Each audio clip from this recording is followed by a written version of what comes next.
चंद्रगुप्त मौर्य प्राचीन भारत में मौर्य साम्राज्य के संस्थापक थे। उन्हें दार्शनिक चाणक्य ने शिक्षा और परामर्श दिया था, जिनका उनके साम्राज्य के निर्माण में बहुत प्रभाव था। चंद्रगुप्त और चाणक्य ने मिलकर भारतीय उपमहाद्वीप पर सबसे बड़े साम्राज्यों में से एक का निर्माण किया। जैन स्रोतों के अनुसार बाद में उन्होंने अपना साम्राज्य त्याग दिया और जैन भिक्षु बन गए। चंद्रगुप्त के जीवन और उपलब्धियों का वर्णन प्राचीन ग्रीक, हिंदू, बौद्ध और जैन ग्रंथों में किया गया है, लेकिन उनमें काफी भिन्नता है। प्राचीन ग्रीक और लैटिन खातों में चंद्रगुप्त को सेंड्रोकोट्टोस या एंड्रोकोट्स कहा जाता है। चंद्रगुप्त मौर्य भारत के इतिहास में एक महत्वपूर्ण व्यक्ति थे, जिन्होंने अधिकांश दक्षिण एशिया को एकजुट करने वाली पहली सरकार की नींव रखी। चंद्रगुप्त ने चाणक्य के संरक्षण में शासन कला के सिद्धांतों के आधार पर एक नया साम्राज्य बनाया, एक बड़ी सेना बनाए और अपने साम्राज्य की सीमाओं का विस्तार करना जारी रखा, जब तक कि अंततः अपने अंतिम वर्षों में इसे एक तपस्वी जीवन के लिए त्याग नहीं दिया। अपनी शक्ति को मजबूत करने से पहले सिकंदर महान ने एक और बड़े साम्राज्य, संभवतः नंदा साम्राज्य का सामना करने की संभावना के कारण हुए विद्रोह के कारण 324 BC में अपना अभियान छोड़ने से पहले उत्तर पश्चिम भारतीय उपमहाद्वीप पर आक्रमण किया था। चंद्रगुप्त ने नंद साम्राज्य और दक्षिण एशिया में सिकंदर के साम्राज्य से नियुक्त या गठित यूनानी क्षत्रपों दोनों को हराया और जीत लिया। चंद्रगुप्त ने सबसे पहले सिंधु के वृहद पंजाब क्षेत्र में क्षेत्रीय प्रमुखता प्राप्त की। फिर वह पाटलिपुत्र, मगध में केंद्रित नंद साम्राज्य को जीतने के लिए निकल पड़ा। बाद में चंद्रगुप्त ने अपनी पश्चिमी सीमा का विस्तार और सुरक्षित किया, जहाँ सेल्यूसिड मौर्य युद्ध में सेल्यूकस प्रथम निकेटर से उसका सामना हुआ। माना जाता है कि 2 साल के युद्ध के बाद चंद्रगुप्त ने संघर्ष में बढ़त हासिल कर ली और हिंदू कुश तक के क्षत्रपों पर कब्जा कर लिया। चंद्रगुप्त का साम्राज्य पूरे भारतीय उपमहाद्वीप में फैला हुआ था,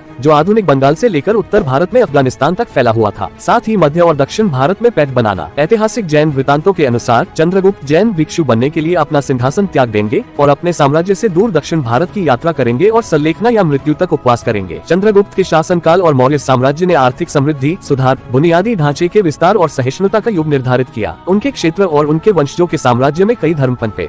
वैदिक और ब्राह्मणवादी परंपराओं के साथ साथ बौद्ध धर्म, जैन धर्म और आजीविका को प्रमुखता मिली और पारसी धर्म और ग्रीक पंथियन जैसे अल्पसंख्यक धर्मों का सम्मान किया गया।